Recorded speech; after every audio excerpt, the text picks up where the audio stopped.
Hi everyone, it's Sunday night, the 2nd of August, day 215 of Living the Dream.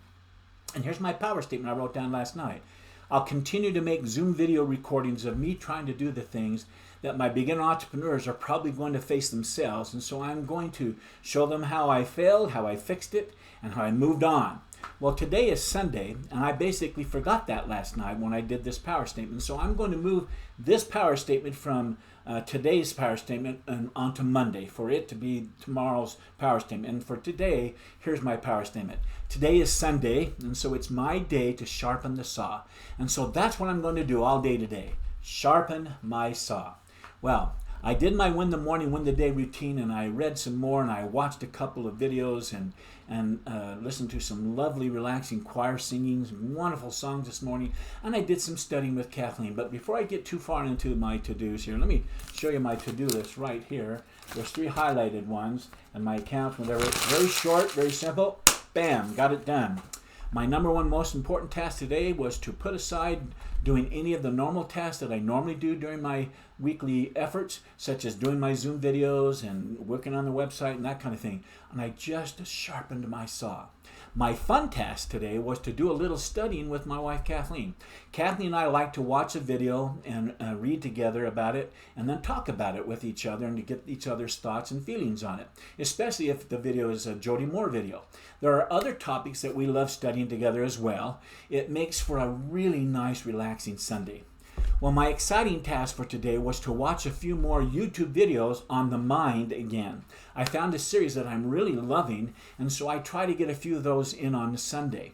And they usually are about 26 minutes long, and so I get 3 or 4 of them in one sitting. It was a great day of video watching today. Anyway, let me go through my normal end-of-the-day success routine questions. Croy says, get honest with yourself, Marty. What didn't go well today? What could you have done better? Did you wake up early and start strong? Did you start your morning with power? Were you productive throughout your day? Let me just stop. Coming early in the morning on a Saturday and Sunday evening at 6:30, 7 o'clock and splashing that cold water on my face first thing. Then I make my bed and I get down and I read my win the morning, win the day routine and my little hot cider sipping and then my quiet time and just going to the movies and all that. It just sets the day for a successful day right from the get. There's such power. And yes, I'm very productive and I get the important things done because of that routine. Did you move your goals forward? Pieces into the portal of my mind to the world of the physical. Piece after piece after piece. Did you show up as the person you want to? Well, let me tell you, when you're doing those kind of things, you get so excited. Of course you're going to show up how you want to. Is it a struggle sometimes? Of course it is. But getting into the habit and after that morning, win the day routine, it's just great. What about your personal time with Kathleen? I had a great time today, all day today. Sundays are the best. She was present for me. I was present for her. In summary of these get honest with yourself questions, I asked myself, were you honest with yourself about today's task, Marty? In other words, did you keep your commitments and the promises you made to yourself this morning? Well, this morning I committed to spend a couple of hours studying with Kathleen, and we were able to take on some great topics together and study, and we were able to talk about it. It was absolutely wonderful. She is such a smart, intelligent, reflective woman. She has such great perspective on things. I really learned a lot from her. I also promised myself that I would watch a few more YouTube videos on the topic of the mind, consciousness, thought, dreams, and so forth. And I was able to do that and found it to be very exciting and a great way to invest in myself. The next question is, what movies did you watch during your mindfulness time today, Marty? Did you make time for them? And were there any that your amigos put up onto the screen of your mind, those pre-play movie clips? Well, after I watched my must-see TV favorite 5 movies, I did my 20 minutes of exercise, and then I did the study time with Kathleen. I then relaxed and read for a while, and sure enough, I had a short nap, and so I really didn't have many chance to watch movies that came onto my mind because I was doing so many things other than that nap, and so no instant pre-played movie clips came up either. Next is, what thing would make all the difference going forward? Another way to say this is, what's the one thing you'd want to get done tomorrow? Even if the day goes sideways doing it, you'd still feel like a success getting it done. What would that one thing be? And once you decide on it, make it into a power statement. Well, Here's my power statement. It's to continually make Zoom video recordings. Like I said, I'm changing it to Monday morning, of me trying to do the things that my beginner entrepreneurs are going to face and that they want to know about and will want to have and see how it was done. And that's what I'm going to do and show them how I did it. This movie making of my pathology to success with all my mistakes and then showing my triumphs and how I worked things out and what I used in the tools and what didn't work well. It's going to be so helpful to myself, of course, and to all my beginner entrepreneurs. So I'm loving that my two amigos came up with that. Do Zoom videos. Next, I want to answer my question that came up today, which were this. Were there any mistakes or failures that I had that I can turn into a tool of success going forward? Well, because today was a Sunday, I pretty much just focused on sharpening my saw. And so I really didn't have a chance to make any mistakes or have a failure happen today. And so no failures today. Knock on wood. The next question is, what was your biggest success today, Marty? In other words, what did you do well today?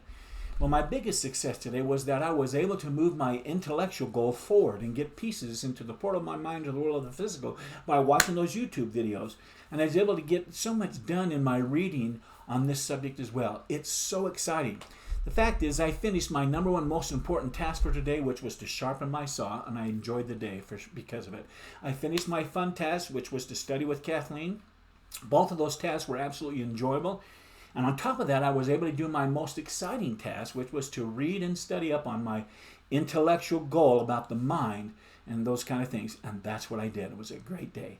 The next step of this end of the day success routine that I do every night, setting the table for success for tomorrow, is to rate my day's effort. And so I gave today an 8. I gave an 8 because I sharpened my saw at the speed of 8. And so I know I will be relaxed and ready for tomorrow for sure. I'm going to hit the ground running. So bam, done. Today has been a fantastic day.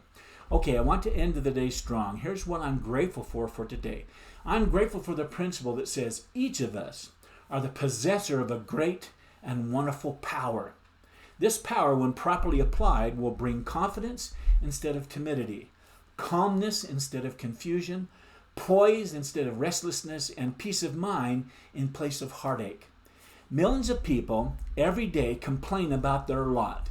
They're disgusted with life and the way things are going for them, not realizing that there is a power which they possess, which will permit them to take a new lease on life. Once they recognize this power and begin to use it, they would be able to change their entire life and make it the way they would want it to be.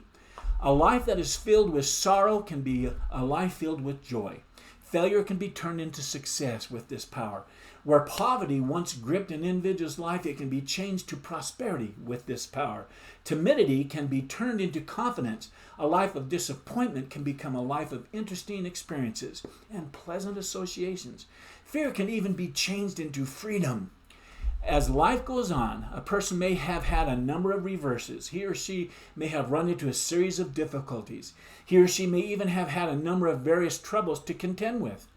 Before long, he or she adopts the attitude that life is difficult, that life is a battle, that the cards are stacked against them.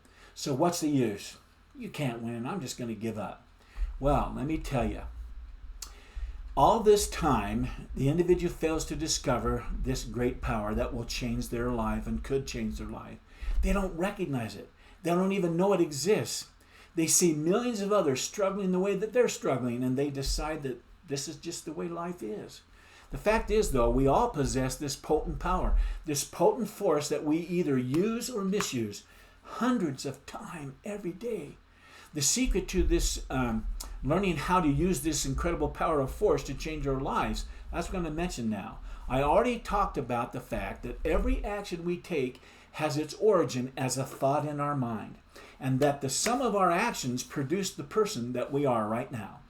The question is, how do we explain this great mystery of why we are all not all happy and not all healthy and not all wealthy? Those who fail, those who wallow in self-pity, those who always complain, do so because they fail to use this greatest power that they all possess, or they misuse it with disastrous results. And that brings grief to themselves and to those lives who they touch. Since each of us, and only us, are in charge of our mind, we also have full reign over this power. And by using it wisely, we cannot help but become a better person. in our businesses and in our personal lives. That's for sure. So what is this potent power? Well, the greatest power that a person possesses is the power to choose. Regardless of your beliefs, you choose the shoes, the car, the radio program, the movie, the vacation, even your mate. You have the power of choice. There is nothing outside of yourself forcing you to make these decisions that you have and will yet make in your life. You do it. You did it. And you did it because you make the choice. You make the choice because you wanted it so. Yet when it blows up in your face, we want something or someone else to blame for the result. If we choose to eat so much that we make ourselves sick, who is to blame? If we choose to drive our car so fast that we can't control ourselves, who's to blame? If we choose to allow ourselves to have nasty, disagreeable personalities, who is to blame? If we try to become the richest man in the cemetery and make ourselves invalids, who is to blame? If we have failed to learn how to live, whom shall we blame? God, the universe, others? No. We, through our use of this greatest power, choose the thoughts that creates the feelings, that generates the actions, and produces the results. We do. We choose. The next things I'm grateful for is the law behind this power. It's called choice. Let me use a short story to explain what the law of choice really is all about. It's the story called The Secret of the Touchstone. The touchstone was a small pebble that could turn any common metal into pure gold. The writing explained that it was on the shores of the Black Sea, lying among thousands upon thousands of other pebbles which looked exactly alike. But the secret was this: the real stone would feel warm, while ordinary pebbles are cold. So the man who bought the book from a big, large library that was closed out, he got it for a pittance. It contained this secret. He went on to sell his few belongings, bought some simple supplies, camped on the seashore, and began testing pebbles. This was his plan. He knew that if he picked up ordinary pebbles and threw them down again because they were cold, he might pick them up over and over again, hundreds of times. So, when he felt one that was cold, he threw it into the sea. He spent a whole day doing this, and none of them was the touchstone. Then he spent a week, a month, a year, 3 years, but he did not find the touchstone. Yet he went on this way, picked up a pebble, cold, threw it into the sea, and so on and so on. But one morning he picked up a pebble and it was warm, but he threw it into the sea. He had formed the habit of throwing them into the sea. He had gotten so into the habit of throwing them into the sea that when the one he wanted came along and was warm, he still threw it away. Oh, how many times have we contacted this great power and did not recognize it? How many times have we had this great power right in our hands and threw it away because we did not recognize it?